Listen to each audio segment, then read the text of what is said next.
Hey hello friends, അപ്പോൾ എല്ലാവർക്കും സുഖമല്ലേ? നോമ്പൊക്കെ പിടിച്ചിട്ട് എല്ലാവരും അതിൻ്റെ ക്ഷീണത്തിലായിരിക്കും അല്ലേ? പെട്ടെന്ന് നോമ്പെല്ലാം പിന്നെ ഈ പറഞ്ഞ പോലെ പോകുന്നുണ്ട്. പിന്നെ വെയിലാണ് കേട്ടോ, ഒട്ടും സഹിക്കാൻ വേണ്ടിയിട്ട് പറ്റാത്തത്.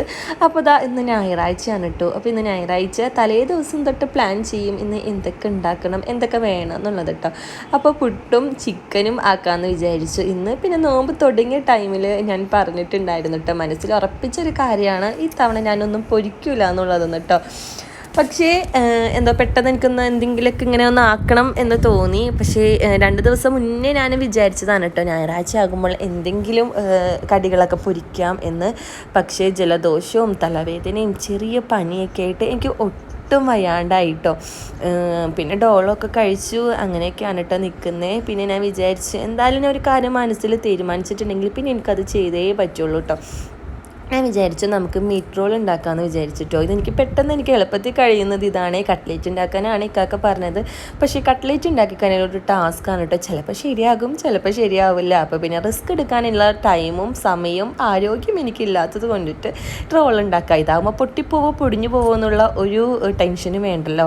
അപ്പോൾ സാധാരണ എല്ലാവരും ഈ മുട്ടയിൽ മുക്കിയിട്ട് ബ്രെഡ് അല്ലെങ്കിൽ റസ്കിൽ മുക്കിയിട്ടാണ് പൊരിക്കുന്നത്. ഞാൻ മൈദയിലാണ് കേട്ടോ പൊരിക്കുന്നത്. മുട്ടയിലൊക്കെ മുക്കി പൊരിക്കുമ്പോൾ പതപോലെ ഇങ്ങനെ വരും. ഇതാകുമ്പോൾ അങ്ങനെ ഒന്നുമില്ല കേട്ടോ. നമുക്ക് ഇതേപോലെ തന്നെ ഓയിൽ നല്ല ഇതിൽ തന്നെ നമുക്ക് കിട്ടുവേ. മുട്ടയിലാകുമ്പോൾ ഇങ്ങനെ പത വന്ന് ഇങ്ങനെ പൊങ്ങും. അപ്പോൾ മൈദപ്പൊടിയിൽ മുക്കിയിട്ടുണ്ടെങ്കിൽ നമുക്ക് അങ്ങനെ ഒന്നും വരില്ല കേട്ടോ. കണ്ടാവും. അപ്പോൾ മുട്ടയാണെങ്കിൽ ഇതൊക്കെ ഇങ്ങനെ പൊങ്ങി പതയായിട്ടിരിക്കുന്നുണ്ടാവും കേട്ടോ. അങ്ങനെ റോളെല്ലാം സെറ്റാക്കി കഴിഞ്ഞ ഒരു സ്ഥലത്തിരിക്കാമെന്ന് പറഞ്ഞപ്പോഴാണ് നെതാപ്പി വരുന്നത്. എനിക്ക് കസ്റ്റാർഡ് വേണം എന്ന് പറഞ്ഞിട്ട് കേട്ടോ. കസ്റ്റാർഡ് ആദ്യമായിട്ടാണ് നെതാപ്പി ഇതിന് മുന്നേ ഉണ്ടാക്കിയപ്പോൾ കഴിച്ചത്. അപ്പോൾ അവൾക്ക് ഭയങ്കര ഇഷ്ടപ്പെട്ടിട്ടോ. കഴിച്ച് നോക്കാത്തത് കൊണ്ടിട്ട് ഒരു സാധനം കഴിക്കൂല. അന്നൊന്ന് ടേസ്റ്റ് ചെയ്തൊക്കെയപ്പോൾ ഇഷ്ടപ്പെട്ടു. അപ്പോൾ ഇഷ്ടപ്പെട്ട സാധനങ്ങൾ പറയുമ്പോൾ എനിക്ക് പിന്നെ അപ്പം തന്നെ ഉണ്ടാക്കി കൊടുക്കണം കേട്ടോ. അങ്ങനെ കസ്റ്റാർഡ് ഉണ്ടാക്കാൻ വേണ്ടിയിട്ടുള്ള ഫ്രൂട്ട്സ് എല്ലാം അരിഞ്ഞ് വെച്ചിട്ടുണ്ട് കേട്ടോ. കഴിഞ്ഞ പ്രാവശ്യം മാതളം കിട്ടിയില്ല എന്നുള്ള സങ്കടത്തിലായിരുന്നു. ഈ തവണ അത് കിട്ടിയപ്പോൾ അതിനൊരു സമാധാനമായി കേട്ടോ. പക്ഷേ എനിക്ക് ഭയങ്കര റെഡ് കളറായിട്ട് ഇരിക്കുന്നതാണ് നല്ലത്. പക്ഷേ ഉള്ളത് വെച്ച് പിന്നെ അഡ്ജസ്റ്റ് ചെയ്ത് അങ്ങനെ കസ്റ്റാർഡ് ഉണ്ടാക്കി ഫ്രീസെല്ലാം വെച്ചതാണ്. നമ്മുടെ പുതിയ പുട്ടുകുറ്റിയിൽ നമ്മൾ അടിപൊളി പുട്ടും ഉണ്ടാക്കിയിട്ടുണ്ട് കേട്ടോ.